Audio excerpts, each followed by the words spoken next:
Existen misterios en el mundo que por más que intentemos comprender, se resisten a la razón. Son casos rodeados de sombras que desafían la lógica y que se burlan de nuestra necesidad de encontrar respuestas.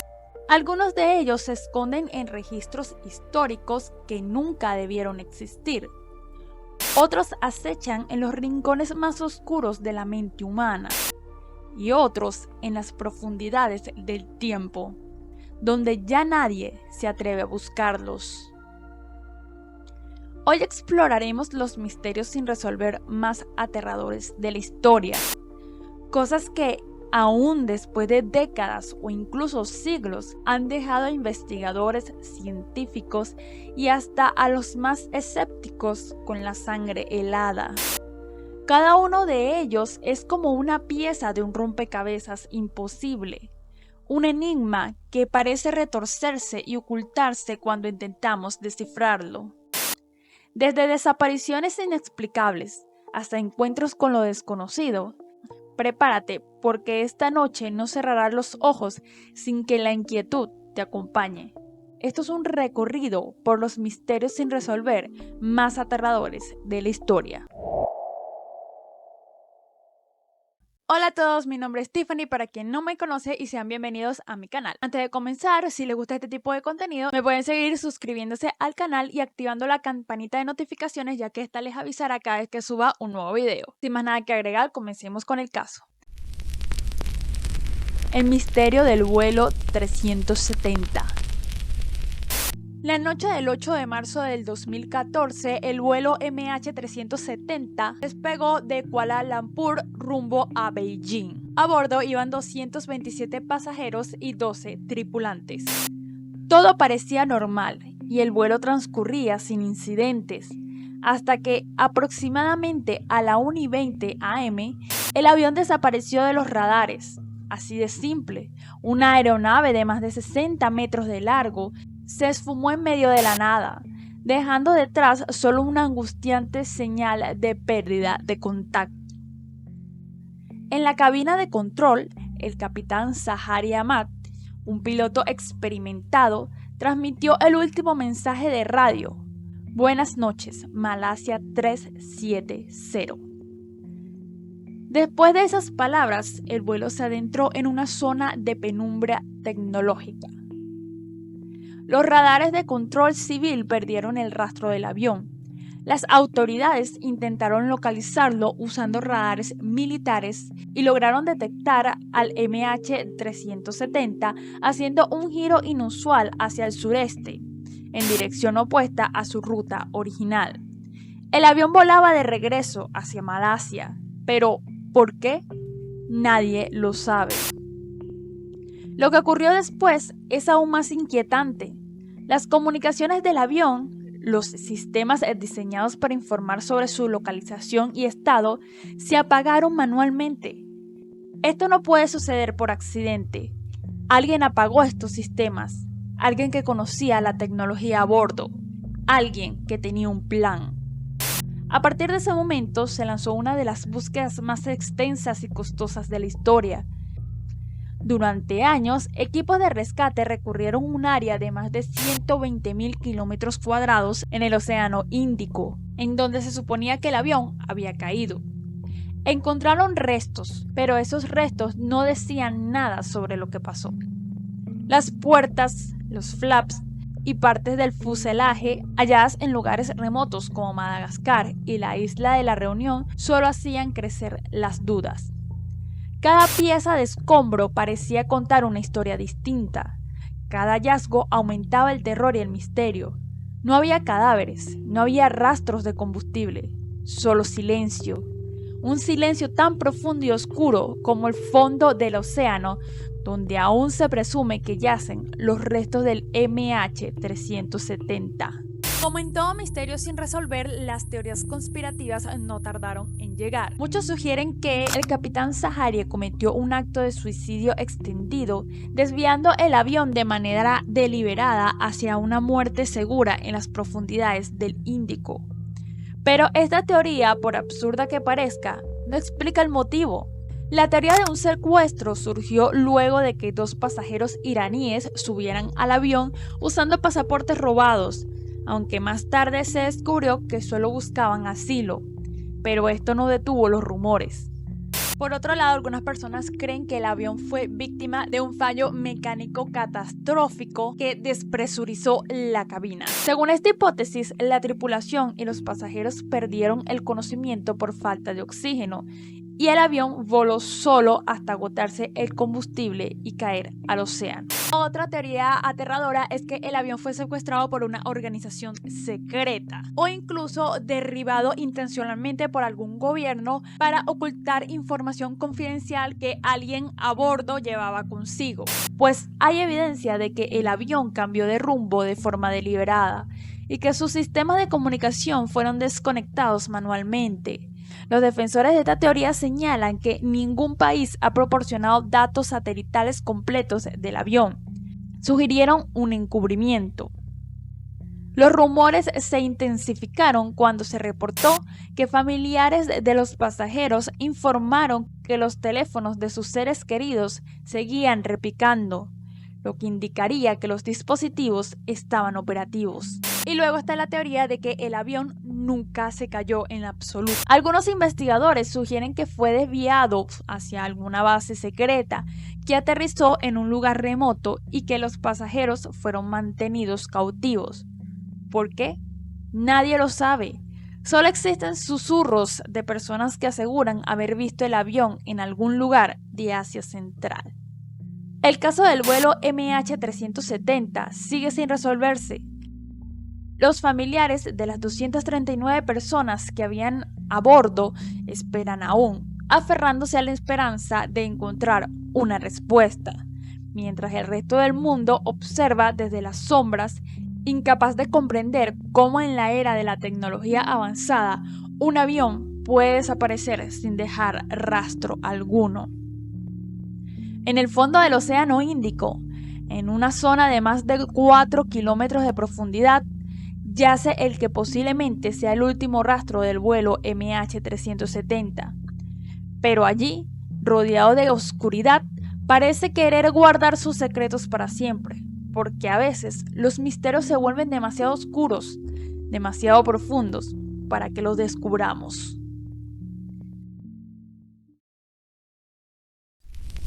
La desaparición de Madeleine McCann. La niña de 8 años desapareció de su cama sin dejar rastro alguno, un misterio que parece ocultar algo más oscuro de lo que se percibe a simple vista. Era el 3 de mayo del 2007, un día que los padres de Madeleine, Gary y Kate McCann, nunca olvidarán. La familia estaba de vacaciones en el Ocean Club Resort en Praia de Luz, Portugal. Esa noche, mientras sus 3 hijos dormían en el departamento, a pocos metros de distancia, los McCann y sus amigos cenaban en un restaurante dentro del complejo. Todo parecía normal, o al menos eso pensaban. Gary y Kate se turnaban para revisar a sus hijos cada cierto tiempo, hasta que en una de esas verificaciones, Madeleine ya no estaba en su cama.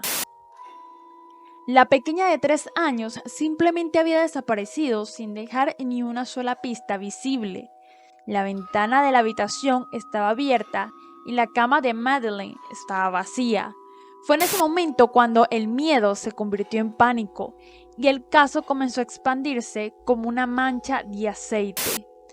La búsqueda comenzó de inmediato, pero las horas pasaban y no había ningún rastro de la niña. Las primeras teorías eran claras. Esto podría ser un secuestro. El misterio se profundiza con cada detalle que sale a la luz. La policía judiciaria comenzó las investigaciones, pero desde un inicio cometieron muchos errores. No se cerró el área del departamento a tiempo y la escena del crimen fue contaminada por la presencia de los amigos, turistas y curiosos que intentaban ayudar en la búsqueda desesperada. Las primeras horas, las más críticas en una desesperación, se desvanecieron sin pistas sólidas. Sin embargo, surgieron hipótesis que dejaban al descubierto una posibilidad más macabra. Entre las posibles teorías comenzó a circular la posibilidad de la participación de una red de tráfico de personas. Praia da Luz, un tranquilo pueblo vacacional, se transformó de repente en el centro de atención global, con periodistas, detectives privados y agencias internacionales de búsqueda involucrándose en el caso. Pero a pesar de la cobertura mediática, el tiempo pasaba y no había ni rastro de Madeleine. Ahora bien, lo que muchos no esperaban era el giro siniestro que tomó la investigación. Meses después de la desaparición, las autoridades portuguesas comenzaron a señalar como posibles sospechosos a los mismos Gary y Kate McCann, los padres de la niña. El análisis de perros entrenados para detectar rastros de sangre y cadáveres en el apartamento y en el coche alquilado de los McCann dejó entrever una posibilidad inquietante: que la niña hubiera muerto accidentalmente y que los padres hubieran ocultado su cuerpo, pues encontraron restos de sangre de Madeleine en el carro de los McCann. Esta hipótesis, aunque devastadora, no fue probada en ningún momento, pero lanzó una sombra oscura sobre la reputación de los McCann, quienes negaron categóricamente cualquier implicación. A pesar de estos señalamientos, los padres de Madeleine continuaron buscando incansablemente a su hija, apelando al público y contratando detectives privados que encontraran pistas sobre el paradero de su hija. Sin embargo, la falta de evidencias concretas y los errores que se cometieron desde el principio de la investigación hicieron que el caso se enfriara, y las esperanzas de encontrar a Madeleine se desvanecieron con el tiempo. Aquí es donde la historia se vuelve aún más confusa. A lo largo de los años, muchas personas han asegurado haber visto a Madeleine en diferentes partes del mundo, desde Marruecos hasta la India. Sin embargo, ninguna de estas pistas ha sido concluyentes y, aunque nuevas investigaciones y teorías han surgido con el tiempo, el caso sigue siendo un enigma. Entre las teorías más inquietantes existe la posibilidad de que Madeleine haya sido víctima de una red de tráfico infantil, como mencioné anteriormente. Los investigadores señalaron que durante la época en que Madeleine fue secuestrada, también desaparecieron otras niñas de la misma edad y en circunstancias similares, en diferentes partes de Europa. Algunas personas sugieren que la niña fue llevada fuera de Portugal de inmediato y eso explicaría la falta de pistas dentro del lugar, dentro del país. Otra teoría, mucho más espeluznante, señala que pudo haber sido víctima de pederastas que operaban en la zona, un oscuro secreto que solo algunas personas conocerían y que, de ser cierto, revelaría la cara más siniestra de la humanidad. Algunos sugieren que los secuestradores pudieran tener conocimiento sobre cuáles serían los movimientos de los McCann durante sus vacaciones, lo que les permitió actuar con una precisión perturbadora. Y entre tantas teorías también existe una que algunos sugieren que no es tan perturbadora, pero para mí es igual de perturbadora, que la secuestraría una persona que simplemente quería tener una hija y que la criaría como si fuera su hija. Esto es una teoría que da la esperanza de que ella continúe con vida y que simplemente no recuerde lo que aconteció aquella noche. Pero yo creo que una persona que haga esto, que secuestre un niño y que lo críe como si fuera de ella, no es una persona que esté en sus cabales. No sé, coloquen ustedes en los comentarios, ¿creen que una persona normal haría esto? A lo largo de los años han surgido múltiples confesiones falsas de personas que aseguran haber cometido el crimen, pero todas resultaron ser fabricadas sin fundamento, y así cada nueva pista, cada nueva teoría, lleva al mismo callejón sin salida. En 2020 se dio a conocer que un hombre llamado Christian Bruckner, un delincuente sexual alemán, fue considerado sospechoso principal en el caso, pues vivía en Portugal en el momento de la desaparición de Madeleine y tenía antecedentes de delitos similares. Pero, a pesar de los informes, tampoco ha habido pruebas suficientes para cerrar el caso. El caso de Madeleine McCann sigue siendo un misterio abierto, un enigma que parece desafiar la lógica y el tiempo. Una niña de 3 años desaparecía en la oscuridad de la noche mientras sus padres cenaban tranquilamente a unos metros de distancia. Un crimen sin pistas, sin respuestas, pero lleno de preguntas. Un rompecabezas que, hasta hoy, sigue sin resolverse.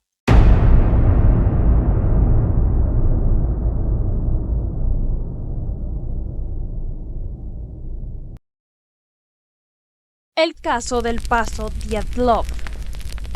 Era febrero de 1959 en los montes Urales de la Unión Soviética, cuando un grupo de 9 esquiadores experimentados, estudiantes y graduados del Instituto Politécnico de los Urales decidieron embarcarse en una expedición hacia una remota y helada montaña llamada Kolatsiag, que en idioma de los Mansi, los indígenas de la zona, significa montaña muerta. La travesía comenzó como cualquier otra. El grupo, liderado por Igor Dyatlov, avanzó por el implacable terreno nevado. Pero cuando los días pasaron y el grupo no regresaba, la preocupación se apoderó de sus familias y amigos. Las autoridades organizaron una búsqueda y lo que encontraron hasta el día de hoy sigue siendo motivo de especulación, teorías y sobre todo, miedo. El 26 de febrero, los rescatistas hallaron la tienda de campaña del grupo. Estaba completamente destruida. La carpa había sido rasgada desde adentro, como si los excursionistas hubieran salido en una desesperada huida.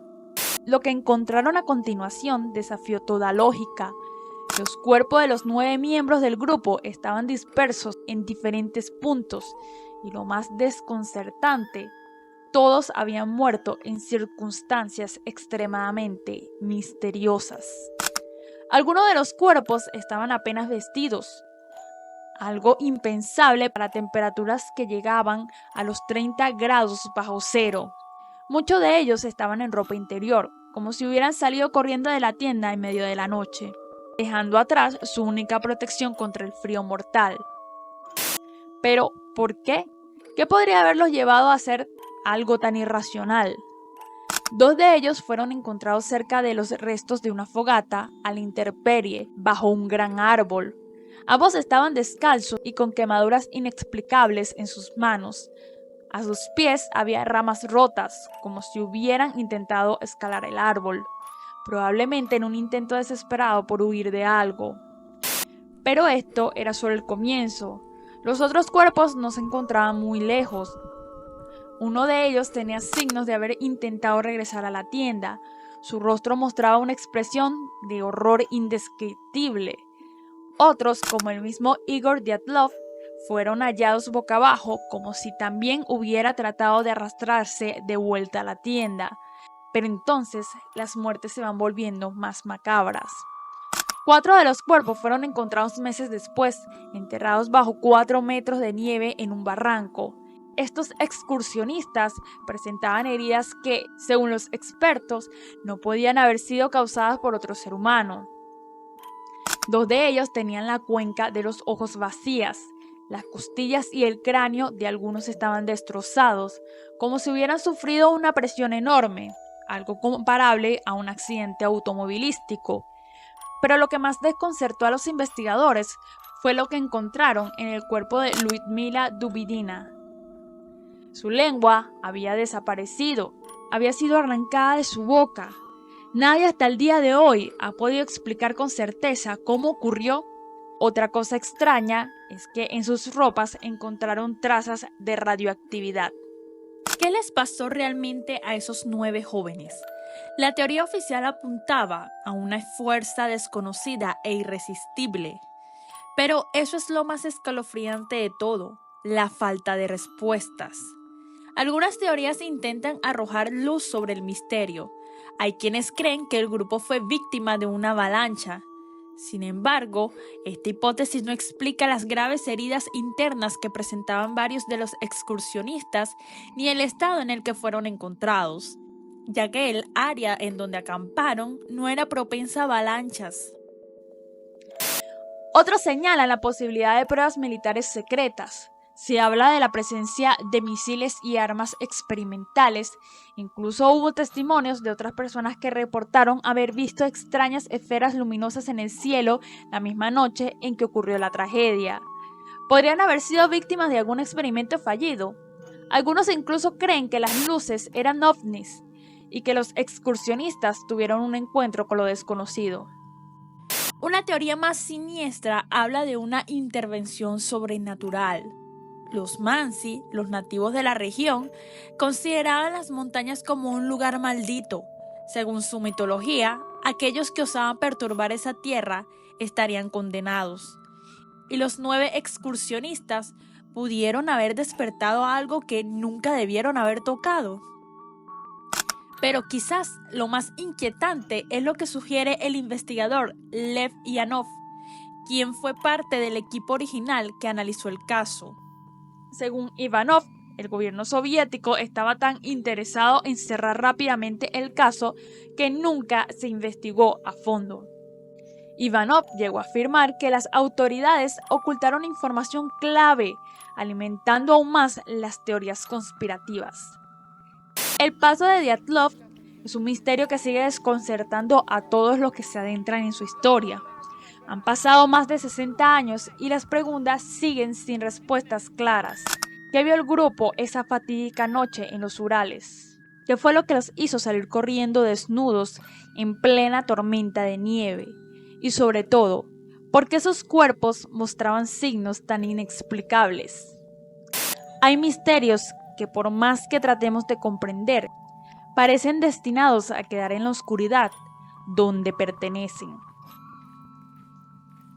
Si te ha gustado este video, no olvides darle like y compartir.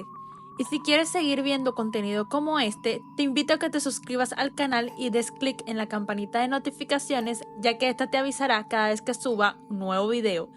Eso ha sido todo por hoy. Hasta la próxima.